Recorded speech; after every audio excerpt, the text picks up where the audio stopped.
I make movies for men. That's what I do.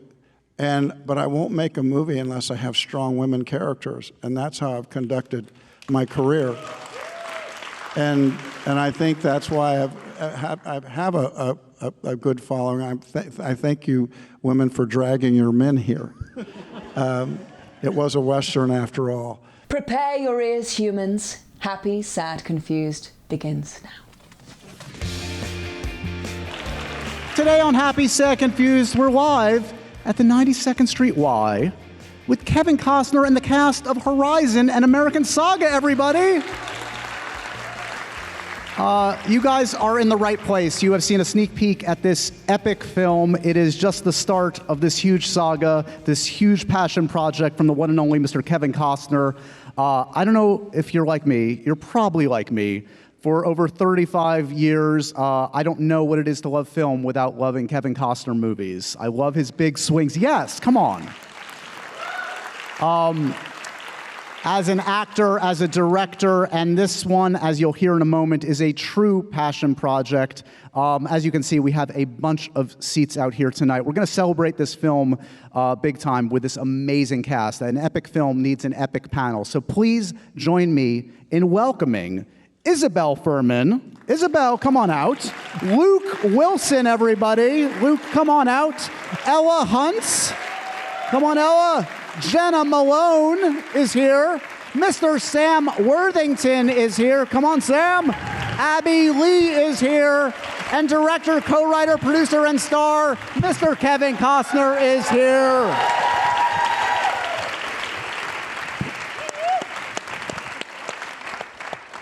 Welcome, guys. Howdy. Congratulations. Congratulations to all of you. Kevin, congratulations on this one, man. This is a special one, I know. And it must be a special moment to see this cast here with you, because I know you've been traveling, doing a lot of press on your own, but to do it with your cast tonight is a special moment, I would imagine. Yeah, it is. Number one, I thank him for coming so far, and I think a lot of us have the experience in the workplace where we see the people we work with every day, and then some night you see them and they all kind of look like this, and you go, wow. Because I saw them in the dirt. I saw them work so hard. I saw them bring their craft to this American Western, and not one of them flinched. It was a really beautiful thing to see young women working at the top of their craft, and I really mean it. I think you're going to see these actresses for a long time. We're going to talk to all of you guys about your experience on this, but first I want to just get a little sense of the history of this project. For those that don't know, this project goes back, and I'm not going to recite ages of cast members here, but this goes back further than some of these folks were even alive on this panel today, Kevin. Is that true? Yeah. That's so neat. Yeah, I did. I had this idea in 1988. Couldn't pull it together. In 2003, over money, I wouldn't let go of it. Nobody seemed that happy with the movie, so I thought I would write 4 more. And at that point, everybody thought, wow, he has lost it. And it took 4 years to do that. Nobody was jumping up and down to do it, except I felt like I had a secret for you in this movie. I've had 4 of them, and I thought, I know why I went to the movies. To just be transported and to lean into a movie and for it to take me somewhere. And if it was going to have something follow up, I hope it was as smart and as good as the first one. And so that was my intent. And I felt like I'd got there. I saw it on paper. It's not an illusion to me. I saw how it worked. And I was desperate to bring it. And eventually, you know, I had to look to myself. I don't know, I might be the only person in Hollywood that pays to work. It's a ridiculous theme with me, but I turned the script over to these actors, and one by one, as they read it, they said they wanted to be a part of it. And I took my confidence from the kind of actors that came. I knew we had something. I'm glad you saw it tonight. I'm glad you get to meet these people. So yes, come on.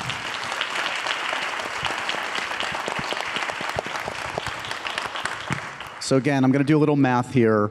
A 3-hour film, that's probably about 180. It's 2 hours and 51 minutes. Sorry. Fuck, come on. You're going to drive people away. No, You're trying to drive people towards this film. I love a big swing, and this is a big one. Yeah, me too, but get it right. 51. Okay, here's my point. It's a lot of script. Do you all read all 4 scripts? Did Kevin present to you like 700 pages of material? Oh, yeah. They were... Yeah. I've read all 4 of them before we even had a conversation, yeah. So what struck you, Isabel, when you're reading this? We can see the passion when he's talking to you, but when you're reading the script, what jumped off the page for you? He created an entire world of so many different characters, and I think, you know, a lot of us know this history I grew up in this country, I went to school here, and to really have an intimate look at what it was like for people on this journey west and how difficult that was, and getting really close up into it, that was something I hadn't really seen before, and especially with so many women at the helm of that story. I mean, I think these are all stories that Jena has said this, that we know, and we you know, it's like a historian peeling back the layers to see what it was like for women on the road at this time. Luke, you've been directed by some of the greats. Still, when you get a call from Mr. Kevin Costner, that's a good day at the office, I would imagine. Is this an easy yes? What's the conversation when Kevin comes calling? I felt incredibly lucky to get the chance to work with him, and not just the fact. I mean, I grew up being a big fan. I mean, he was one of those people where if he was in it, I wouldn't miss the movie. I mean, sometimes that kind of affected my concentration with him. It's hard to kind of take direction sometimes because I'd be thinking about these great movies. But, I mean, one interesting thing he wrote it and directed it, but also being an actor, you know, he's kind of aware of what actors are up to. Like, for instance, one time he'd said, we're going to be doing a scene where I don't want you to be wearing your guns. And I said, okay, that sounds reasonable. And then the day rolled around and I didn't have my guns on, and I'd been wearing them so much, I kind of, you know, I thought, God, I really don't like not having them on. And so I went to the armorer. I said, Joey, what do you think? I mean, not wearing my guns. He's like, well, you look a little Amish. You look a little like a farmer. So went up to Kevin that morning and said, you know, I think since I'm going to be talking to all the pioneers and they're, you know, all these canyon walls, I think that I should have my guns on. And he just kind of looked at me. He's like, look, I have you looking cool in a lot of the movie. And then he just pushed me out of the way to talk to like the 10 other people that were waiting behind me. But yeah, there was just so much great stuff that I got from working with him. And Was that Kevin or Hayes talking to Luke on that day? That's the question. Ella, you were telling me, we were talking about how you all got cast. Your casting story is an unusual one. What happened? So it was still in kind of late COVID time where most of the meetings were happening on Zoom, but I'm epically bad on Zoom. And I really liked this character, and I just begged to meet in person and got told that was very, very unlikely to happen. And then at about 6 o'clock on a Tuesday evening, got a call going, can you meet Kevin at 10 a.m. tomorrow morning at the Mandarin Oriental? And I was like, yes, I'll be there. And then we met and had a wonderful conversation and immediately talked about the more delicate, scary elements of the character, because Kevin wanted to make sure that I would feel safe and comfortable. And it was a pretty special hour talking. And then I thought that I was going to go home and do an audition for him. And then he said, so I'd very much like you to be my Juliet. And then kept on talking about what the shoot was going to be like and like showing me pictures of the set. Meanwhile, I'm trying not to weep. Like I was so excited. And then I got outside into Columbus Circle, wept, called my family from the back of a yellow cab, and was pretty giddy for about maybe a year afterwards. Kevin, I guess that's a bonus of being kind of, you know, the co-writer, producer, director, essentially an independent filmmaker. The buck stops with you. If you want that actor, you can say in the room, join me on this adventure. I didn't need to wait. I didn't need to wait with you guys. And I will just tell you about Ella, how brave she was out there. You saw. And I will just tell you, she's our generation's Hepburn. And she, Audrey, and I just thank her so much for being in this and bringing. She was ferocious in what she was willing to do, and surrendered to all of it. And you are an amazing, amazing actress.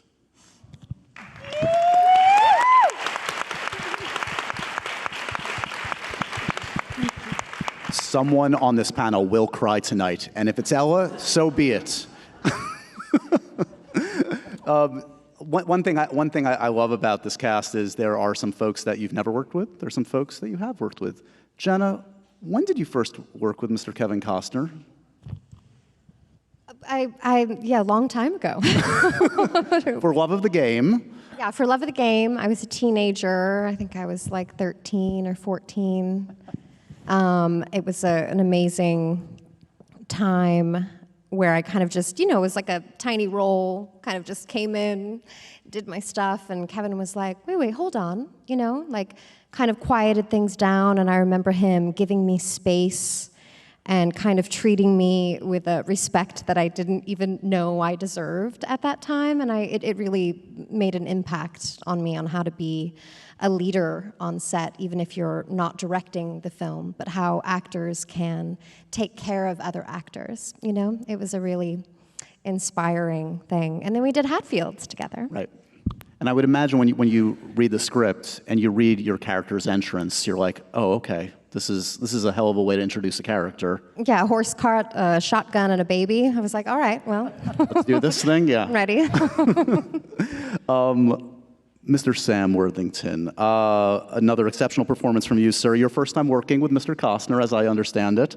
Talk to me about the challenge of this character, like emblematic of a lot of men of that era, perhaps a lot of men, period, a lot of internalized emotion, maybe not the most emotive man, at least in the beginning of this story. What are the challenges? What are the inspirations when you tackled this? I'm Australian, that's pretty easy. Look, you just got to trust your boss. That's how I look at it. And Kevin, he's been doing this a long time, and he gives you great advice, and I just listen to him. That's all I do. What's the most frequent Kevin Costner direction on set? I'm not telling you that. That's between me and Kevin. Oh. Anyone else want to weigh in on that? I would say that, shockingly, Kevin is like the Bob Fosse of Westerns to me. He's incredibly meticulous with his choreography. He wants you in constant motion, which feels so alive and real, but it's quite shocking because so often I think when a scene is being blocked, there's this goal to get it done in as few setups as possible, but that's not Kevin's goal. The goal is for it to feel real, but a lot of the time that means, we had scenes where we were like, I don't know where I'm moving next, like really, really kind of gritty choreography, but delicious too. Yeah, I would say, Kevin, none of the films you've directed are what I would call easy films. These are tough, arduous shoots, I would imagine, but clearly there's a comfort level at this point with a challenging piece of work. Not just the scope, but there's not an easy day on set, I would imagine, on a horizon. Or is there? There's not, and you just have to be in love with the chance that you have every day. We all beg for the chance to act our first time when somebody will allow us to. We dream of it, and we finally get a part, and I think to myself that I love this script so much. I love what the actors are going to do. Every day is just something I'm excited about directing. There's no scene I don't want to direct. That's why my movies look like my scripts. Abbey, I want to talk to you about, you can say a lot about an actor from the directors they've worked with, and I love the varied, amazing, whether it's George Miller, Nick Refn, Kevin Costner, great directors seek you out and vice versa, so that speaks volumes. Marigold is a hell of a character, a hell of a treat, I would imagine, for an actor. She must pop off the page immediately. What's exciting for you when you start to get into this character? She felt there was something I couldn't quite figure out about her when I first read it, and when I can't figure something out, it always makes me want to explore it, because I feel like if I can get there, I can discover something really beautiful about her. But I think with Marigold, the thing is she's a she's almost like a victim of circumstance, which so many women were in those times. And that was really interesting to me. And so I did a lot of work to find out what it was really like for women of that time. And I found some really great pieces of writing and listened to some really great people speak about what it was like for women. And so that was really exciting for me to get into the costume. We had a fantastic wardrobe department that made everything so real. Like it was real corsets, and our skirts were held up by rope. And honestly, you would take that wardrobe off at the end of the day, and you have almost rope burn on your hips and like marks where the corsets were, and you're in that all day, and you just feel the realness of being a woman in that hard time, and how suffocating it was at times, and how to try and like express yourself when you were just a victim of the times. And I don't know, that to me was really interesting about Murray Gold. I'd never done that before. I'd never done a period piece. So for me, this was very much a first in that. I'd never done period, and I'd never done a Western either, which was very exciting. And obviously I was in great hands. So. Have you ever been in this situation where you're at a lovely family gathering and suddenly you're in a conversation with maybe an aunt, an uncle, a sister-in-law, and you find yourself bending the truth a little bit? Like maybe your relationship's going perfectly, maybe you're about to get the promotion you're not actually going to get. That's fine in that situation, I suppose, but that can't be the situation when you're talking to your doctor. You have to be absolutely truthful. Your health is too important, guys. Enter ZocDoc. It's the place where you can find and book doctors who will make you feel comfortable and actually listen to you. And we're not talking about just a few. We're talking about tens of thousands of patient-reviewed, verified doctors.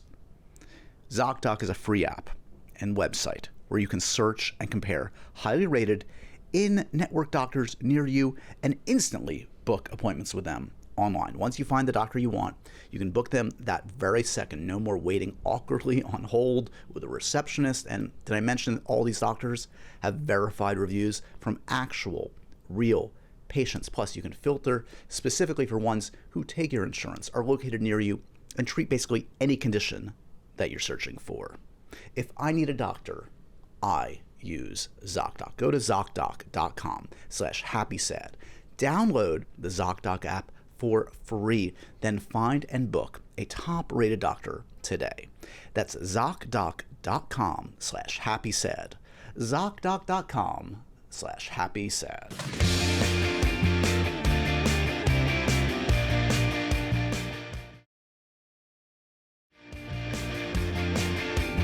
I was going to ask, like, for any of the actors, like, what's a moment where you're like, oh, I'm in a Western. I'm in a kind of a modern classic Western. But I guess that's every single minute of every day when you open your eyes on a set like this.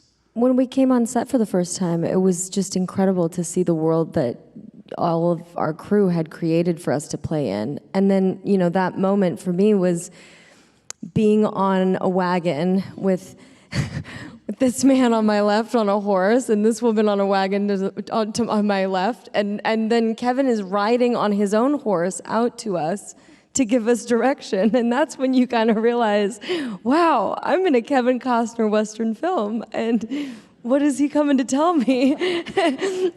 Because he really would just like get up on his horse and come on out there. And it really felt playful at the same time as, telling this story, felt very important and precious. But it really felt like movie magic in its most innocent and beautiful form, because it felt like we all just had this space to play in Utah.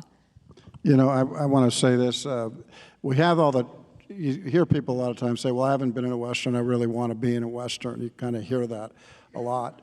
And, but the kind of Westerns that I want to make are Shakespeare. There's heavy on the Victorian language. Our movie depends not on our gunfight, but on a woman bathing who just wants to be clean. It depends on a character like Abbey Lee, flirting at the end when it's about to fall apart. She changes directions like a 180 and says, I just want to be with somebody who knows something more about life than I do.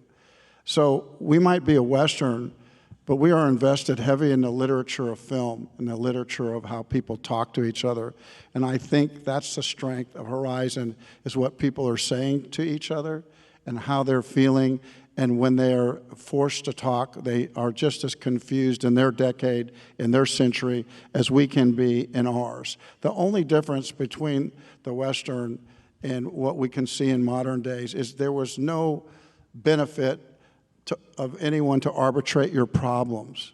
We didn't have police, we didn't have agents, we didn't have PR, we didn't have any of that.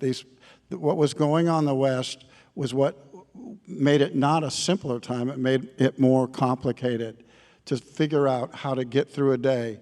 And the women, essentially for 200, 300 years, making this pursuit across this country, worked themselves to death, feeding their families, keeping them clean.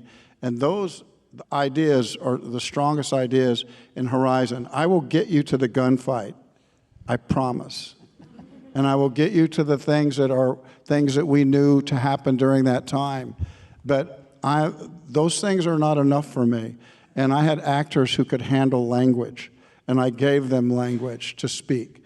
Danny Houston gets to explain Manifest Destiny in almost the same way that James Earl Jones in Field of Dreams explained baseball, a non-athlete doing what Willie Mays, Ted Williams, Mickey Mantle couldn't do. He talked about it. Danny Houston talks about our relentless march across this country. There was a promise in America, and it forgot to mention that there were people who had been there for 10,000 years. And there was a clash between people, and the struggle that the great movement is something I wanted to portray. And I couldn't portray it in a gunfight.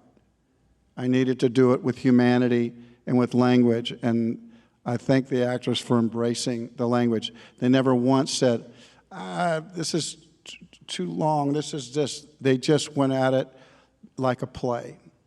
They trusted it. It was the Bible. Yes. I mean, do you feel in some ways the custodian of the Western? I mean, you worked with Clint in one of my favorite underrated Clint Eastwood films of all time, I think, A Perfect World. You had done that after Dances with Wolves. I don't know if that was a conversation, if you two bonded on that level, but it feels like there was Clint, there was Unforgiven, the Sergio Leone Westerns, and you have devoted much of your career to keeping the Western alive. Yeah, I don't like all Westerns. I don't like most Westerns because they just didn't feel authentic to me. But I don't feel that pressure of keeping it alive. I feel the pressure anytime I work to deliver the drama in an authentic way. And so I don't feel like I'm reinventing history or I'm setting the record straight. I just direct Westerns the way I think people would react under intense situations. And the violence wasn't graceful, it was awkward. It was sudden, it was violent. And the people 200 years ago are no different than us. They were just operating under different circumstances. So I find the drama in it, so that's why I'm drawn to it. But I don't feel like it's my job. I don't feel like I do it better than anybody else. I feel like I die trying to. For your actors, what is the biggest prep for something like this? Is it simply just knowing the text, following the lead of your director, or are there skills to bone up on? What was the pressure you put on yourself before you stepped on? I found there was a lot of historical research that I wanted to do to understand America in that time. And not coming from America, there's a lot that I didn't know. So just trying to inform myself as much as I could so that when I got there, that I understood the era that my character was alive in, to understand politically what was going on, what was happening to the land, what was happening to the people. I think that was very important for me. For anybody else, how are the horse riding skills here? Every actor embellishes on their resume. Of course I know how to ride a horse, of course. Do you guys actually know how to ride a horse? We do now. Yeah, you do now. Drive a cart. I mean, that was a new skill. Yeah, same. Driving a wagon. We had to learn how to drive wagons with mules who only have one speed and it's slow, which means when Kevin's like, I want this moment where you're faster than everyone else, it means you're like shouting at the top of your lungs to get these mules moving. You could be across a field and you would hear Ella in a scene going, get up there, come on, girls, get up there. They're all trained by these wonderful Southern trainers, and they're trained on like, get up. But I'm playing this upper class English lady, so I'm like, step up, girls, step up. I had a great horse named Charm, who I really got to like, and I'd gone out a couple weeks early to start riding and had great wranglers led by this guy, Scott Perez, who really made it all happen with the livestock. But after about 3 or 4 days, I said to the real nice wrangler that was helping me, Donnie, I said, so you think Charm knows who I am now? And he said, does he like know you're famous?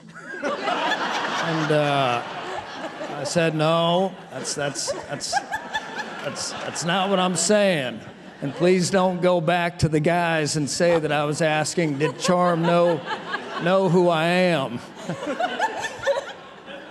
Did you sign a DVD for Charm, Luke Wilson? Is that what you're saying? Wow. I would follow a wagon train captained by Luke Wilson. You fit into this environment for me. This makes sense. Do you feel that way? Like, there are certain actors you can buy in a Western, in that environment, and there are certain actors that's a tougher fit. Before this, I know you were in 3:10 to Yuma, so you have some experience in this, but could you imagine yourself living in this time and place? Well, I did, and it kind of goes back to the writing and how interesting it was. Just that my character Van Weyden didn't even want the job; he was kind of elected to it. And he has a line later in the second movie where he says, when he gets done doing this, he'll go back to what it is he really does. But yeah, I think he was probably just someone that they saw that he was a family man and was relatively level-headed and could just try and get the people. It was a proving ground, the West, and trying to get across the West, and I think it would bring out probably the best and the worst in people, and people on that wagon train probably saw qualities in him that they thought where he could kind of lead them. And I was thankful for Kevin for thinking that I could portray that character, and it was certainly interesting and rewarding to do. But I maybe disagree. I think any actor can sort of step into that world. I think it's just how well you prepare that world, and I think that we were very lucky to be in Kevin's world, which is more, he built all of the worlds from the ground up and gave us all of the tools and all of the things that we needed. But, we could learn anything, right? I mean, there's lots written in history. I mean, the main word being his story. There's lots of stories of that time, but there's also so many voices that were never heard. And so we can't really ever imagine what it was like to be a woman at that time, not fully. But I think we're also living in a really beautiful time of discovering epigenetics and carrying our great-grandmother's trauma inside of our bodies. And I think when you have a script that can transcend through language, you have to trust the language, because then you are in it, and there's some sort of healing mechanism of giving voices to, even if these are fictive characters,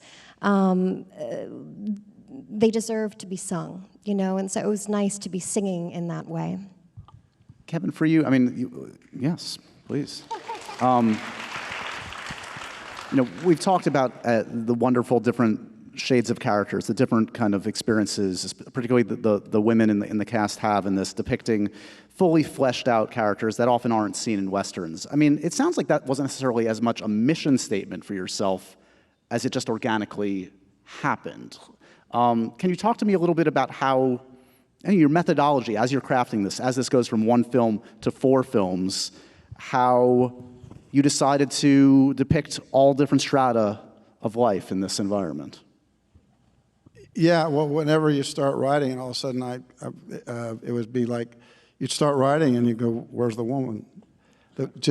it just drove the story in every plot line. It just seemed to me to be so easy. I mean, I just hardly couldn't conceive of a scene that didn't involve women or a young girl raised by a strong woman. You know, we got a missing person here, Sienna Miller, who was really a beautiful actress, working at the top of her ability right now. I wish she was here, but I thought that she was absolutely luminous in the film, and she's raising a strong young woman. And so as she continues, as this saga goes forward, I wish you could have celebrated her, because we miss her.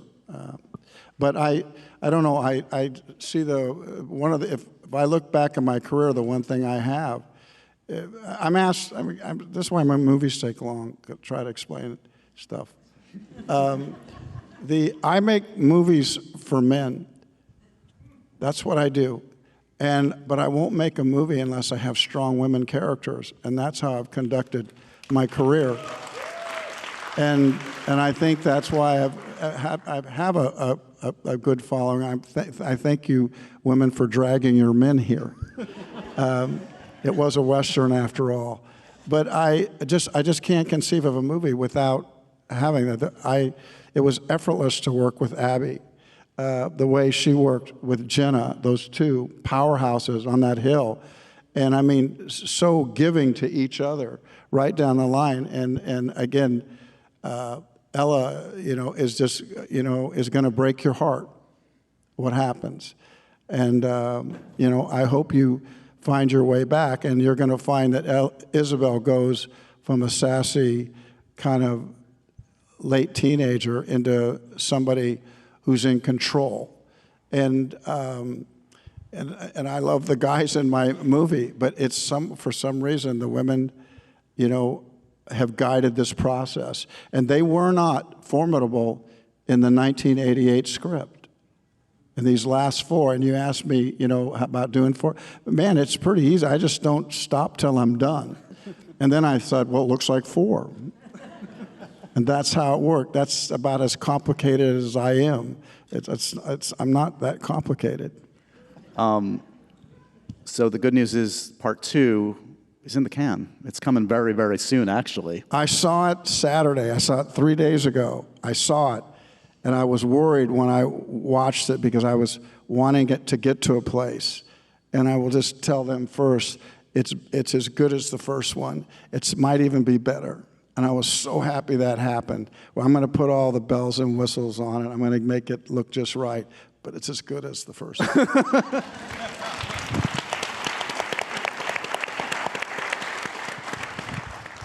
Can anyone tease about what's to come? I'm not going to ask you. You're not going to tell me anything about what's happening in the second one. For any of the actors, is there anything you're excited about? What do you think's going to happen? You've seen I'm not going to chart it. I'm an interviewer, not a writer. We get to go on quite the journey with the wagon train. You get to see Luke Wilson be pretty extraordinary as the leader of the wagon train, and my character, Juliet, is tested over and over again in some of the most brutal ways you can imagine a person being tested. And we come together. We do. And help each other in many ways and support each other during that time. And the journey continues. I mean, I don't know you get to see Sam, too. I mean, Sam plays a very ethical, moral person who makes choices, about things that maybe we're saying no, no, no. But he has a North Star. He has a moral code, and he lives up to it. So 2 is in the can. Just for nuts and bolts, for those that don't know, you've already started to shoot part 3. Yeah. There are 4 stories, as we've said. So you are in what part of the process? You're looking for some help, as I understand it, to get this to the finish line, right? Yeah, listen, I have pushed my pile into the middle so often and not blinked, because I'm not a bluffer, but I'm out there pretty far on a limb. But I know why, because we have a relationship. And that is when it comes to you in the dark and the curtain opens, and God, I wish we had more curtains at the theaters.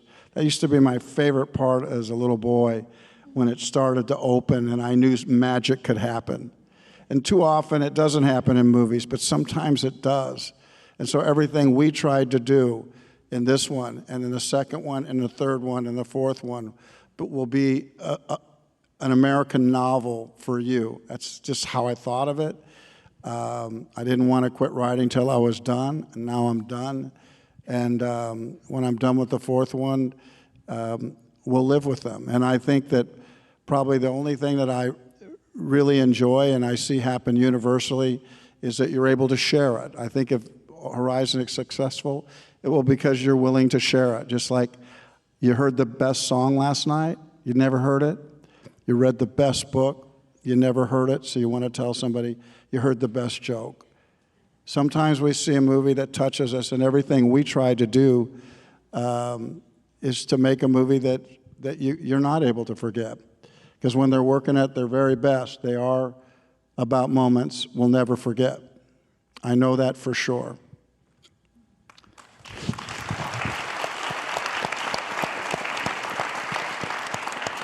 I mean, you've made dozens of examples of that in your career. That's why we're celebrating you here tonight, Kevin.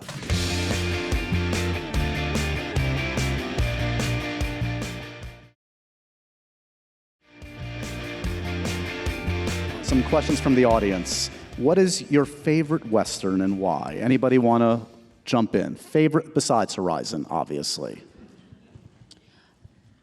Unforgiven, because my dad's watched it like 50 times. Like, it's just always on. It's just, I just know it. Go-tos for anybody? Kevin, do you have a go-to that you always return to? There's about 3 or 4, but I'll say Liberty Valance was it's such a well-written story, and what was made it so unusual was the first Western to be kind of shot on a stage and not necessarily out in, it didn't rely on the actual locations, and it just proved to me that the play still is the thing. You don't have to have all the trappings. If the language is there and you put formidable actors, you had John Wayne and you had Lee Marvin. You didn't have a buffoon for him to knock down. It was a formidable actor, and it made tension. And you had somebody like James Stewart who would break that tension. But it was the writing, it was the mythology. So I'm always going to chase that. As part of the prep, do you guys go back and watch Westerns? Do you watch Dances with Wolves on repeat? What do you do? I watched Dances for the first time. Yeah. Pretty good movie. It's a pretty astonishing movie. Yeah. I also had a wonderful time, and I know that you did the same. We read the diaries of women who'd been on the Oregon Trail. There are many diaries out there. You can find them on Google very easily, and they're incredible to read. In some ways, they're so mundane, and in other ways, you can't believe that these people are making these journeys and that these women are giving birth on the trail, they are cooking on the trail, they are losing children on the trail. It's crazy what they did, and that was a real treat for me, and honestly, something I would recommended reading, weirdly, is go and read some diaries of women on the Oregon Trail. I'd always loved Pat Garrett and Billy the Kid, the Sam Peckinpah movie with Chris Christopherson and James Coburn. That was always a great one to watch, but certainly now, working on the movie, it makes it a lot more interesting to watch Westerns, because you are thinking about the Wranglers and the costume and the locations. And whether a windstorm is going to come in that day. The house is going to blow down and you're going to have to rebuild it. I mean, we had a really extensive by the range of the rest of the film. We had a week that we got to spend with Kevin before we did part 2, where he had a whole table that had all these little wagons on them, and he were blocking out where they were going to be, and we were in the backyard with our scripts, running around and playing out all of the scenes that we were going to do, because we knew that we were going to be out there in the middle of nowhere and we weren't going to have much time to get all of this on film. And, in the meantime, our breaks were eating lunches while the TV was playing Western after Western in the living room. So, we really were like at summer camp. It really felt like that sometimes. Here's another question from our audience. Both you, Kevin, and Francis Ford Coppola have massive epics in which you've envisioned for decades and invested plenty of your own money into it. How important is it in the current cinematic landscape that auteur filmmakers are given the chance to have opportunities like this? I didn't really understand. I guess the question is, folks like you and Francis who put passion projects that are putting their own money into it, why is it important to see these things to fruition, for the independent auteur to see it to the end? Why is that necessary and important? I don't know. I just think it's important that you don't fall out of love with what you dream and what you see. And there's plenty of people to try to talk you out of what you see, and they have really good reasons to do it. And just until I hear a good reason, I don't fall out of love that easy.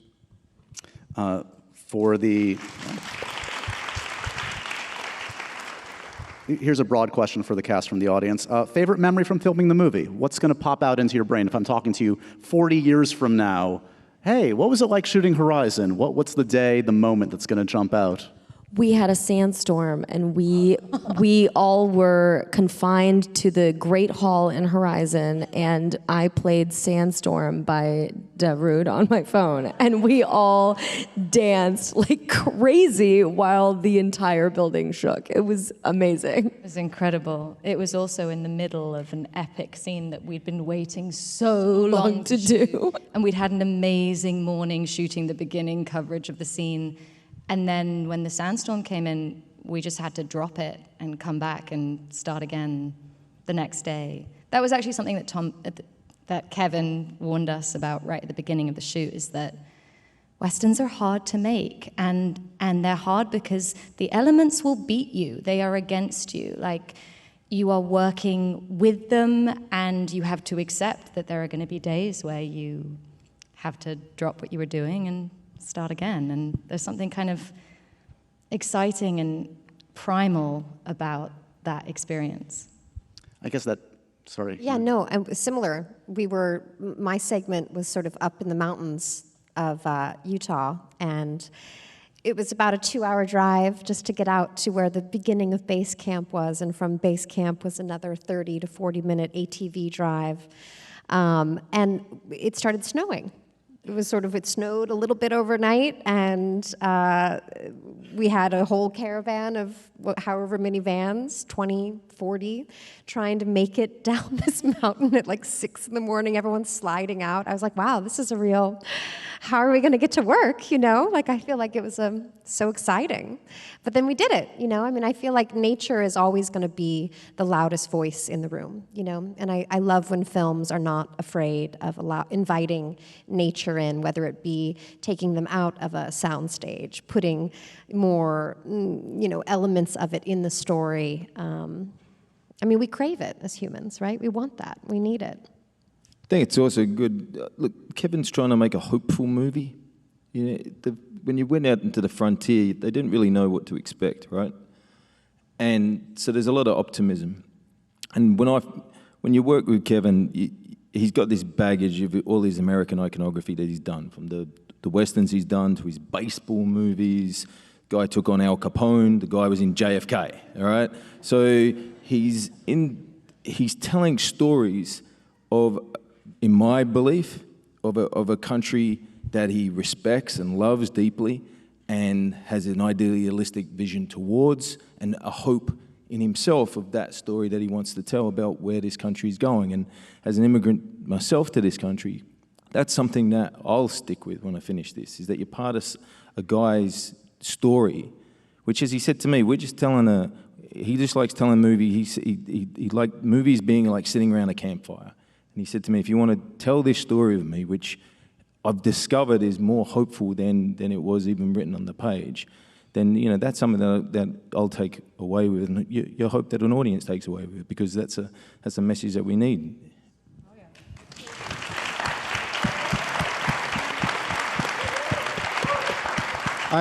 I had a memory, and it almost happened to me every night, and I'll just try to be quick, and it was just that. I had these great parts, and I dreamed who was going to play them.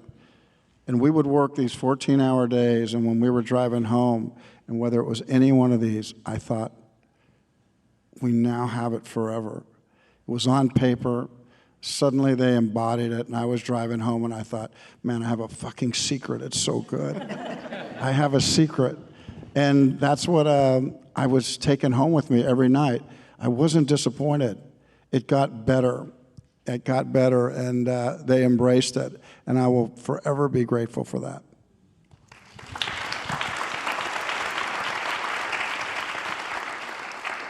Another question from the audience about working with your son on the film. And your son's name, by the way, is what? Hayes. So, yeah, I know. It just goes on and on with this pushing this rock uphill. But no, I listen. I know how valuable parts are to people's careers, to their careers, to even young people. I have these parts, and I don't just give parts out like they're candy, because some people are drawn to acting and they say, man, I would have killed to have that part. And so I have not pushed my own children into this thing, but there was a part that sometimes it's just small enough that I think I want one of my children close to me. And that's what I wanted. And he was the little boy that wouldn't leave his father. And that was a storyline that there was a lot of different emotions just in that one, which is his mother was frightened to death. We knew he should go there. In the end, he said he would be with his father. And in the very end, we realized his face was shaking, because he knew that he had made a fatal mistake.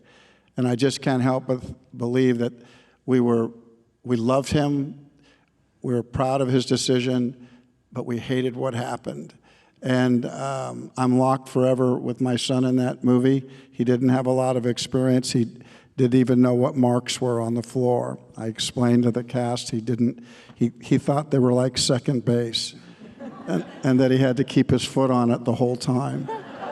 That might be the baseball. I'm sorry. But I loved him for not having all the experience in the world, and for these guys to embrace him. And when we would drive home at night, he was very quiet, and he would say, "Did I do okay?" And I would say, "You did." Well, yeah. Does a unique experience like this change you going forward? All of you have had a remarkable, different kind of varied experiences in your career. What do you take from this job to the next? I mean, the whole experience, the scope of the film is massive. The landscape was majestic. Kevin is a true hero on the set. He's like a true leader. So that is amazing. The horses, learning to ride a horse, having an amazing wrangler who spent such a detailed amount of time with me for like a week, really had the patience and the trust in me to teach me just enough to sort of let me take the reins, so to speak. And she really, I really fell in love with horse riding, and that's like a massive, I really hope I get to ride more horses in films. That was a really big gift. To work with animals like that is pretty amazing. Anyone? Yeah. There was a day that Kevin said, you should never, ever doubt and let doubt be a part of any performance that you give. And since he said that, I've just decided that doubt doesn't have any space when I come on set, because I'm there for a reason. He chose me to be a part of this film, and I'm incredibly honored that I get to come back and do more, and we get to work on more films together. And it's really great to feel trust from a director that you don't have to doubt anything. You're there for a reason, and just do your best and make yourself and make him proud,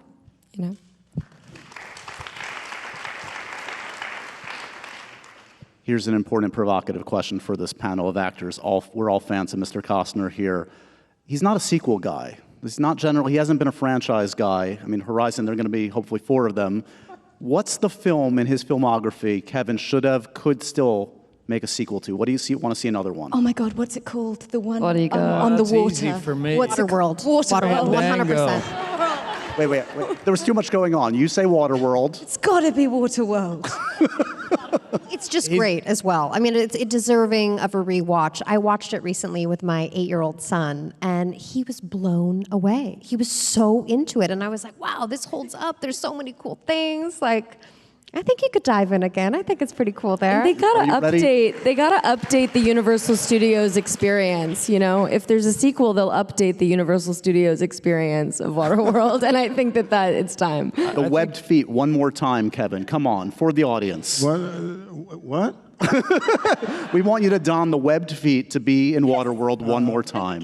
What I'm going to say, number one, the way you were willing to watch movies tonight, our movie, and sit and listen to us talk, I'm going to bring this night to an end. This is long. My movies are long, but you're really long. And I want to give this audience their chance to go home.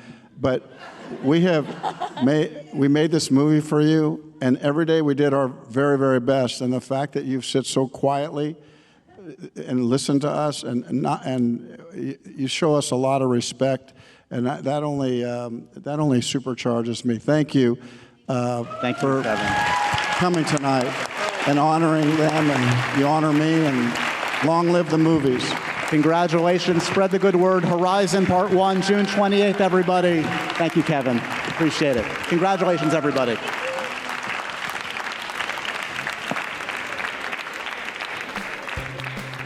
And so ends another edition of Happy, Sad, Confused. Remember to review, rate, and subscribe to this show on iTunes or wherever you get your podcasts. I'm a big podcast person. I'm Daisy Ridley, and I definitely wasn't pressured to do this by Josh.